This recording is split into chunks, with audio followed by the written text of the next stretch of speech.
નમસ્તે મિત્રો, આજ આપણે એક આપણા નસીબ, આપણું ભાગ્ય એના વિશે થોડીક ચર્ચા કરવાના છીએ. ધારો કે આપણે કોઈ પણ વ્યક્તિ હોય ને એ પોતાના નસીબ ઉપર ઘણી વખત કહેતા હોય કે આપણા નસીબમાં જે લખેલું છે એ આપણને મળવાનું જ છે, બરોબર. આ વિશે આપણે ચર્ચા કરવાના છીએ. તો એ પહેલા લક ડિજિટલ યુટ્યુબ ચેનલને લાઈક, શેર અને સબસ્ક્રાઈબર જરૂર કરજો, બરોબર. અને જો ફેસબુકમાં જોતા હોય ને તો જાદવ મનસુખ ફેજને લાઈક કરજો અને વિડીયો શેર કરજો અને ફોલો કરી લેજો, જેથી આવનારો વિડીયો સૌથી પહેલાં તમને જોવા મળશે. તો વિડીયોને શરૂ કરીએ. આપણે એમ કહીએ છીએ ને કે આપણા નસીબમાં છે ને એ આપણને મળવાનું જ છે. ખોટી હું ટેન્શન લેવું, બરોબર, પણ ટેન્શન તો લેવું જ પડે. કારણ કે આપણું નસીબ છે, જે આપણા નસીબમાં જે લખેલું હોય ને એ આપણને એમ કંઈ મળી નથી જતું.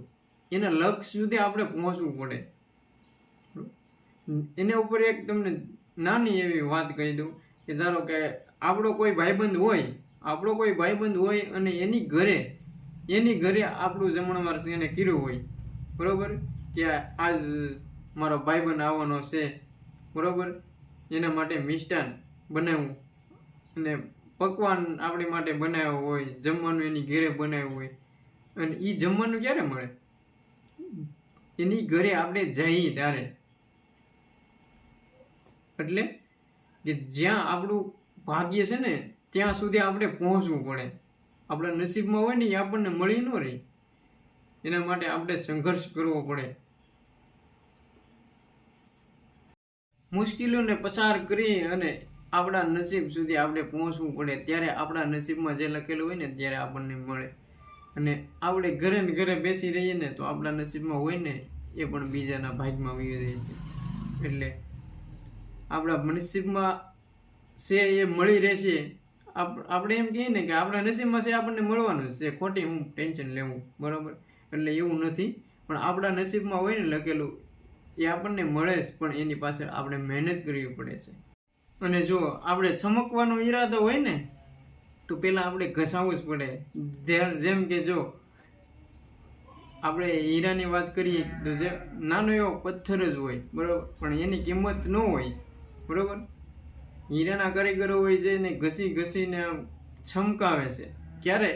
અને ત્યારે એની કિંમત ડબલ કરતાં પણ ડબલ થાય છે. ક્યારે? એ ઘસાઈને એને ચમક આવી છે ત્યારે. અને જો આપણે જ ચમકવાનો ઈરાદો હોય ને તો આપણે પહેલાં તો ઘસાવવું પડે, ત્યારે જ લોકો સુધી આપણે પહોંચી શકીએ અને પછી જ આપણી કિંમત થાય. એટલે જેમ પથ્થર, એક નાનો એવો ટુકડો હોય પથ્થર, બરાબર, એમાં ઘણા હથોડાના ઘા પડે ત્યારે એક મૂર્તિ તૈયાર થાય, ત્યારે એની કિંમત બમણી થાય. અને હીરાના કારીગરો જે હીરા ઘસે એ પણ એક પથ્થર જ હોય. એ લોકો જે ઘસીને એને જે ચમક આવે ને એ ચમક આપે. એ ઘસાઈને એનો આકાર બદલે અને એને પછી એમાં ચમક પડે ત્યારે એની કિંમત બમણી થાય. એટલે ખાલી બેસી રહેવાથી આપણું નસીબ આપણી પાસે આવવાનું નથી. માટે આપણા નસીબને લાવવા માટે ખુદને મહેનત કરવી પડે છે, ખુદની જાતને ઘસાવવું પડે છે. ત્યારે આપણું નસીબમાં જે લખેલું હોય ને એ આપણને મળે. વધારે વિડીયો લાંબો નથી કરવો, બસ એટલું જ કહેવાનું આપણે આ વિડીયોમાં કે મહેનત કરતા રહો એટલે આપણું નસીબ આપણી પાસે ખુદ દોડીને આવશે. ને કહેવત છે ને, કુછ પાને કે લીએ કુછ ખોના પડતા હૈ. એટલે મહેનત તો કરવી જ પડશે, ત્યારે જ આપણું નસીબ આપણી પાસે દોડીને આવશે.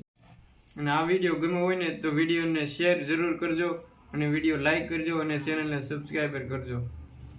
જય માતાજી.